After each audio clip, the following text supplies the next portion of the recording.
So yeah, it's but the tsunami's a pretty big one, and That was and the big. pandemic's a pretty big one. Yeah, I might work yes. from home tomorrow, that's all Those right. are like Just 'cause legitimately I have bad that things. opportunity tomorrow. Well, good thing your birthday's on that day to make something I better. know, thank God. Balance it out.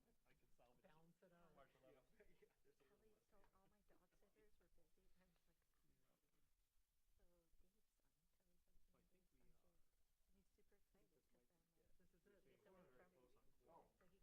This is it. it's away from, so he gets away from This school is it and for him. gets the house to himself. And then I'm like going back to work, so then they get the.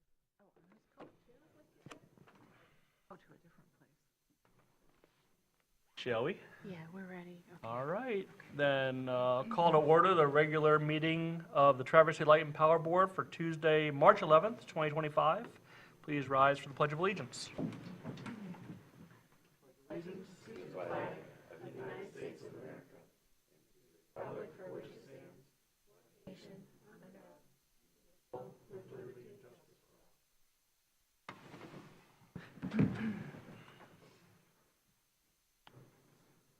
Roll call, please. Tobin, Here? Brennan, Stanley, Taylor, Yes? Warner, Here. Davila, Heiberger. Here. Great, thank you. Any disclosure of recusal tonight? Seeing none, move on to the consent calendar. The purpose of the consent calendar is to expedite business by grouping non-controversial items together to be dealt with by one board motion without discussion. Any member of the board staff or the public may ask that any item on the consent calendar be removed therefrom and placed elsewhere on the agenda for full discussion. Such requests will be automatically respected. If an item is not removed from the consent calendar, the action noted in parentheses on the agenda is approved by a single board action adopting the consent calendar. Thank you. Would any member of the board like to pull anything tonight? Any member of the public like to pull anything tonight? All right, we'll bring it back to the board. All those in support of the consent, need a motion? Yeah, I'll make the motion Thank you. to approve the consent calendar. Thank you. Support. Thank you both. Any further discussion? Okay. All those in favor, please indicate by saying aye. Aye. Any opposed? Okay, consent passes.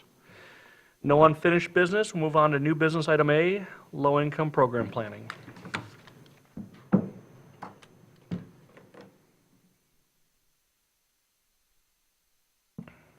All right, so I have a couple presentations in one, so bear with me. Okay. So we're going to, these presentations will cover the low and middle income program planning that we'd like to move forward with. As you know, we like to start off with our mission and vision on each presentation. The strategic objectives of first we're going to start with the low income, covers community enrichment, customer experience, and operational and financial excellence. And below listed are all the priorities that are applicable to this program. So I'm going to start out with a little bit of history. Public Act 95 of 2013 was adopted. It provided authority to the Michigan Public Service Commission to raise funds for low-income energy assistance in the amount of $50 million. Utilities had the option to either opt in or opt out. If you opted in, you were able to, you had to put a surcharge on your utility bill, and then your ratepayers who were at risk of disconnection could go receive assistance. If you opted out, you did not collect the surcharge, and your ratepayers who were at risk of disconnection could not be shut off from November 1st through April 15th and could not receive assistance until that April 15th date. TCLP historically has opted out of the program for the reason that we wanted to make sure, or we were concerned that the money collected would not stay within the region. So we have opted out for the past several years. Well, there is a new set of laws approved in 2024. The one that really pertains to us is Public Act 169. The purpose of these laws was to increase funding for the low-income energy assistance program, expand eligibility, and increase coordination between the Michigan Energy Assistance Program, or MEAP. Now, if utilities opt out, we have to establish and fund an energy assistance program within our utility for its residential customers that provides assistance for both electric and home heating. So on the electric ratepayer, it's electric assistance and home heating.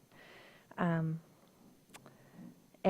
the program must meet the requirements of the MEAP. If we establish a program, we have to notify our customers a description of the program, eligibility guidelines, application information, and a statement that the Utilities Assistance Program is offered instead of placing the state's low-income energy assistance surcharge on their bill. If we were to bring this in-house, we have performance metrics that have to be reported to the state. The amount of funds that were available, total number of utility customers by county that were served, and total number of utility customers receiving assistance. Regarding funding, we have to, if we opt out of the program, we have to provide assistance to all eligible customers for both electric and home heating. And we are required that first year to place the surcharge that the state is mandating. So this upcoming October 1st, it's looking like the current factor will be $1.25 per meter. State cannot increase that more than 25 cents per year, and that cap is at $2, but adjusted by the Consumer Price Index every year. So the total estimated funds to be collected from Traverse City Light and Power would be approximately $195,000. So it's $1.25 for the surcharge times 12 months times 13,000 meters or customers. So what staff is recommending is this October 1st, 2025, is to opt into the low-income energy assistant funding factor surcharge. The purpose is to allow us time to develop our own plan for implementation in October 1st, 2026. In October 1st, 2026, when we adopt the program, it will allow us to provide control of the funding factor. So if we assess the $1.25, we collect $195,000, we may only spend $150,000. So the following year, we could lower that surcharge down to maybe $1 instead of $1.25. If we continue to opt into the state, we have to pass a surcharge that's determined by the state each year. Also, if we develop the program, it will allow the funds to remain in our region. By adopting this October 1st, 2026, it will allow us to learn from our Customer Cares program that I will be presenting next and kind of iron out all the wrinkles that we may encounter. Any questions? Can you give just a ballpark idea? I know we, as a body, touch on this every so often, but not frequently. Like customers in need of assistance and how we've operated for however many years. What rough fraction get assistance from TCLP, come the April date, whatever it is, and what fraction get assistance from nonprofits in our community? Not that maybe as far as it's dollar amount. Like, so if there's $10, how many dollars are from us? How many dollars are from nonprofits? So we receive about $30,000 a year in assistance for our customers. Okay, thank you. And that comes from the statewide program that this surcharge funds. Yes. Any other questions?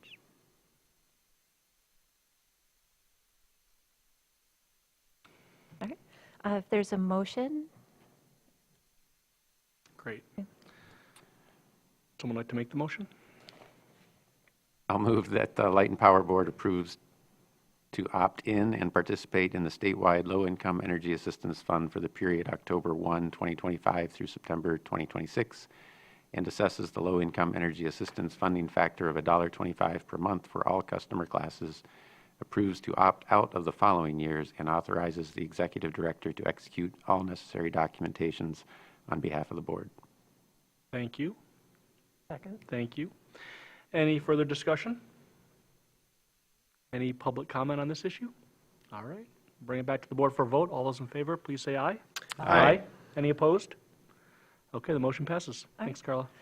Next, we'll move into the middle income program. We've just tentatively named this Customer Care Program, but most likely this name will be changed because it's probably trademark and proprietary in nature. But right now, we're just calling it the Customer Care Program. The strategic objectives and priorities are pretty much the same as the low income, touching upon community enrichment, customer experience, and operational and financial excellence. The purpose here is TCLP recognizes that people go through financial challenges. And a lot of times when middle income goes through these financial challenges, they don't have any resources to fall back on, especially for the cost of essential services. So these items that could cause these temporary hardships are medical bills. They may be in a hospital for a period of time, car repairs, they may have been in an accident, or loss of employment. The eligibility criteria for this program is they would have to be a current residential customer. The service must be for the primary residence.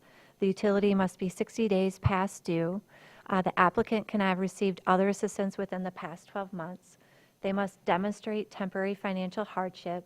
They'd have to complete an application with all the required information. And then eligibility would be verified by a contracted loan nonprofit entity. We've just given a timeline of 10 days, but with other utilities that have this program, most of those have experienced that the nonprofit will turn it around within 1 day.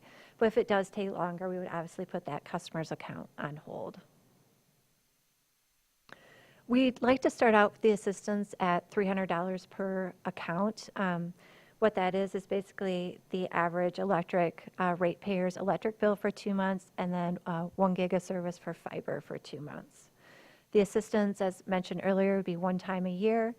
They'd have to be at risk of disconnection, and the funds would only be provided to prevent shut-off, and the funds cannot provide a credit on the account. Funding sources would be corporate donations, EWR low-income funds, potentially with the health and safety factor of that program, contributions from local churches, potential grants, fundraising events. One of the fundraising events is we may put on our utility bill, please check the box if you'd like to donate one time, or please check the box if you'd like a reoccurring donation to show up on your bill, and then internal funds. We would also like to create a trust account for these funds so they're safeguarded, and we would work with general counsel on that. The program would be promoted through various avenues, the customer bills and newsletters, community outreach events, social media platforms. We would also notify healthcare facilities, so if people come to Munson to talk about their bill, they can also be notified that we have this program, and they can receive assistance for their electric and fiber costs, and obviously charitable organizations. As with the low-income program, we would monitor and evaluate this program through performance measurements, identify the number of applications received, the approval and denial rates, the total funds dispersed, and the customer satisfaction level, because we will always continue to strive to improve this program going forward. The next steps is we'd like to receive solicitation from the board today on the program. Following this, we'd finalize a workflow with the local nonprofit, the city treasurer office and staff regarding the trust and how we would transfer funds back and forth. General counsel will need assistance with the establishment of the trust, and we would review the memorandum of understanding that would be entered into with the nonprofit service provider that would be determining the eligibility on our behalf.